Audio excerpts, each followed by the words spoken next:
आज अनिल मिल्ली नगर दत्त नगर की जो बहुत पुरानी संडास है, ये पे एंड यूज संडास है। इसको पैसा देकर लोग यहाँ रफा आजाद संडास करते हैं। लेकिन ये जो ठेकेदार है, ये सिर्फ वो पैसा कमाने पर ध्यान दे रहे। आज ये दीवार गिर गई है संडास की, पूरी तरीके से ये अंदर खंडर हो चुकी है, नीचे जमीन में दलदल हो चुका है। लेकिन ठेकेदार कोई की सुनवाई नहीं सुन रहा है, वो ना उस पर ध्यान दे रहा है बनाने के ऊपर। आम आदमी जो है किसी भी वक्त तो हादसा होगा, जान जोखिम में रहेंगी। आज हम लोगों ने कारपोरेशन कमिश्नर स्वच्छता विभाग के जो अधिकारी इकबाल साहब, पारके साहब ने सुनील साहब को भेजकर यहाँ इस संडास को ताला लगवाया। आगे हमारी कारपोरेशन कमिश्नर और स्वच्छता विभाग के जिम्मेदारों से गुजारिश है इस संडास को डिमोलिश किया जाए। इसकी वजह से जो आगे पीछे का जो 6-7 घर है पूरी तरीके से दलदल हो चुका है। वो किसी भी वक्त तो वो घर भी गिर जाएगा, बड़ा हादसा होगा, जानी नुकसान होगा। इसकी सारी जिम्मेदारी कारपोरेशन कमिश्नर और स्वच्छता विभाग पर होगी। तो हमारी कारपोरेशन कमिश्नर और स्वच्छता विभाग के जिम्मेदारों से गुजारिश है कि इस संडास को फौरी तौर पर डिमोलिश किया जाए, इसे तोड़ दिया जाए।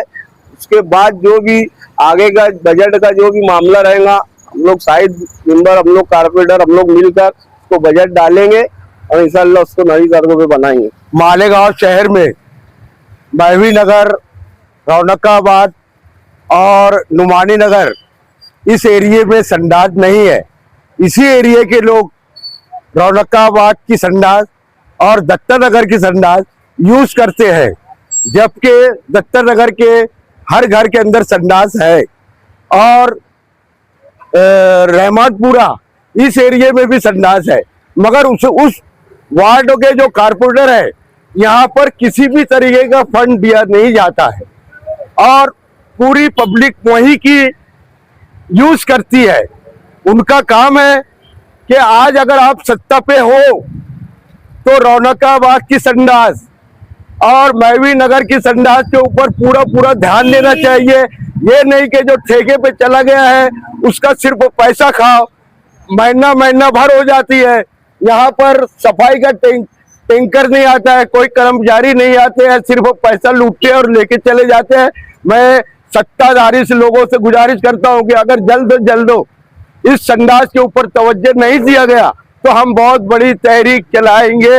इतना ही बोल के मेरी बात खत्म करता हूँ। जय हिंद, जय महाराष्ट्र। आयशा हकीम चौक के ऊपर हमारा आना हुआ और तकरीबन 1 घंटा पहले मालूमात मिली कि यहाँ की जो शौचालय है, पब्लिक पे ऑन यूज ये शौचालय है, तो इसकी दीवार गिर चुकी है। आज कोई जानी नुकसान नहीं हुआ, लेकिन यहाँ पर पब्लिक का आना जाना है। ये सालाना इसके रिपेयरिंग का ठेका निकलता है। अब वो ठेकादार का काम है कि यहाँ पर जो चीजें मेंटेनेंस लग रहा है उसकी रिपेयरिंग करना, उसकी खस्ताहाली को दूर करना, ये सालाना जो बजट होता है वो बजट वाले का काम है कि इसकी देख रेख करे, निगरानी करे।